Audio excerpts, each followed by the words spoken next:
Welcome to this episode of a Real Estate Fight Club. This is a series called What Would You Do?, where we talk about professional standards committee cases and code of ethics violations. Here with me today to talk about agency relationship is JimCamarata from KW in Minnesota. Hey, Jim. Jennifer, how are you today? Agency is, I would say, one of my favorite topics. So I'm excited about this. It's always interesting, Yeah. even to something as simple as when I hear agents in my office say, well, we submitted an offer. What's this we stuff? Are you making an offer on the I property as know. well? Well, Right. no, my client is. Okay, well, that's how you have to talk. The buyer. And it's Yeah. not even I don't even think people should be like mine. It's like, you don't own them. It's the No, buyer. it's the buyer client, it's the seller client. Yeah. Yeah. So in this particular case, there was a listing agent.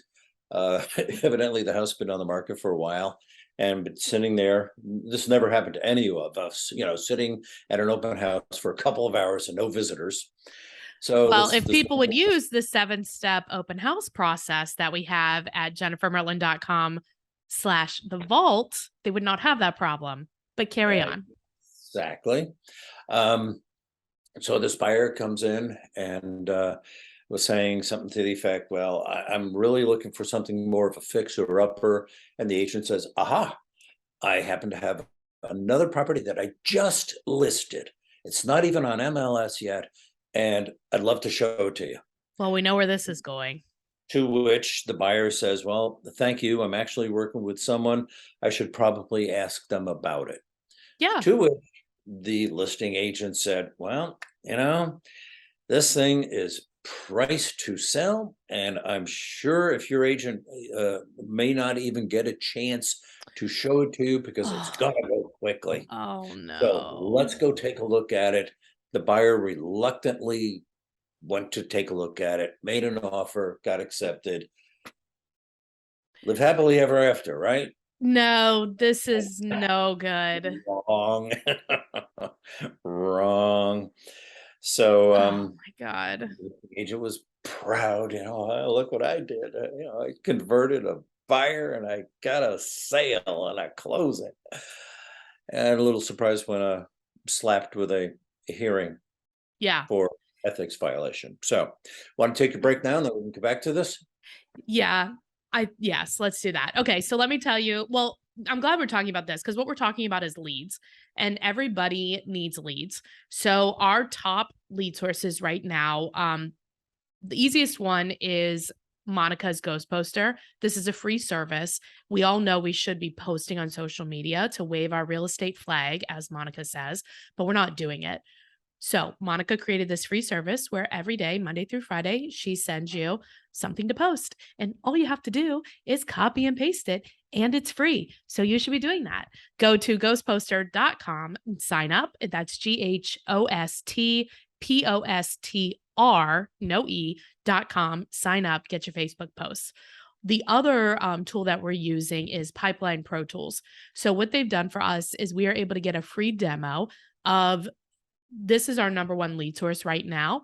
So they will show you the playbook that I'm using to get leads, and then they'll do the free demo. And if you complete the free demo, they'll give you the free playbook. And if you decide you want to use their service, you can, but go to pipelineprotools.com/fight club and book a free demo. Okay, let's back up. So open house realtor, there's a buyer that comes in. They say, I have something that you could like. The buyer says, oh, I have an agent.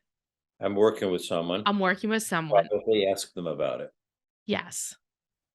To which That, the agent responds, I'm not sure if your agent will even get a chance to see it. which is the wrong response. That to me is a red flag that says, I know you're already working with another agent. Now, let's though back up because sometimes agents will ask, are you working with an agent? And that is the wrong question, right? I think it's okay to, well, you're probably going to tell me I'm wrong, but I think that there's a line there. There's a gray area of assuming that they're not working with somebody unless they tell you, right?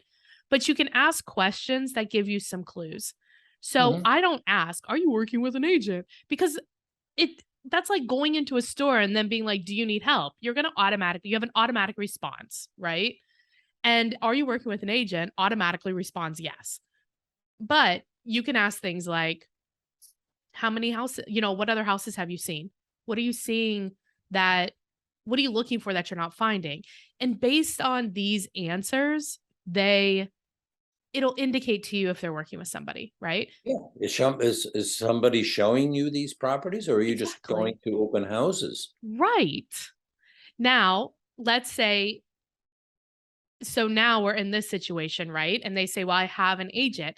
And it's like, great, this one, let me make sure they know about it. Who is it? And get their name and call them right then. Yep. Yep. And just get her done. But that's not what this listing agent did. No, they violated the code. Except, let me Yeah. ask you this though, Jim. Did that agent, not the one at the open house, but the other one, have a buyer signed agreement? Yeah. And at the hearing, those notes and those copies were handed over to But what the if they hearing. didn't? Well, if they didn't, then they have no way of proving that there was an existing agency relationship. Except See, that there the buyer said that there was, but there really might not have been. It yeah, wasn't formal. yeah. See, on the one hand, you've got the ethics. Our Article 16 says thou shalt not interfere with another agent's agency relationship. But there's no agency Broker. relationship because nothing was signed. Right, right. So then you don't. But in this case, evidence was provided to the hearing panel that showed all of the signatures, all of the documents, and you now have a legal commitment, Relationship. an obligation, and a relationship. Right. And so when you ignore that, you are violating the law as well as violating Article 16. So it's Violating the law. yeah, you are interfering with an existing agency That's relationship. not a law. Yes, it is. It is. Yep. It's agency. I hire you to represent Like you me. could go to jail. I don't know about jail, but there's a fine, I'm sure. But yeah, you're violating the law. It Okay. is law to not interfere with an existing agency I mean, relationship. this one was so freaking obvious. What an idiot. Well, yeah, obviously. And they say, oh, well, gee, I didn't know. And Yeah, the you hearing did. panel said, no, you have an obligation. And let me read this to you. They said, realtors, Article 16-9, which reads, realtors prior to entering into a representation agreement have an affirmative obligation to make reasonable efforts to determine whether the prospect is subject to a current valid exclusive agreement to provide the same type of real estate service. So this is exactly what the hearing panel found and said, you had this obligation Right. and you violated it. You Right. are in violation of Article You're a 16-9. violator. Well, I mean, that's pretty Realtor obvious. jail.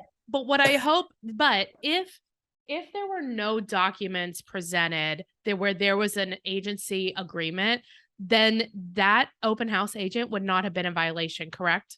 Yeah, yeah, and that's where it really gets sticky, because you could say, well, in legal terms, is an oral agreement valid?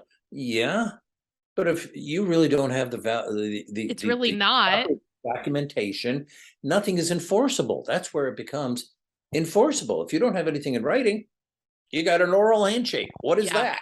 right. Nothing. So, I mean, as the listener, you need to make sure that you're getting that they are actually hiring you to represent them as a buyer, or else you're screwed. Hmm. Yeah, and don't interfere with somebody else's agency relationship. Obviously, that is dumb.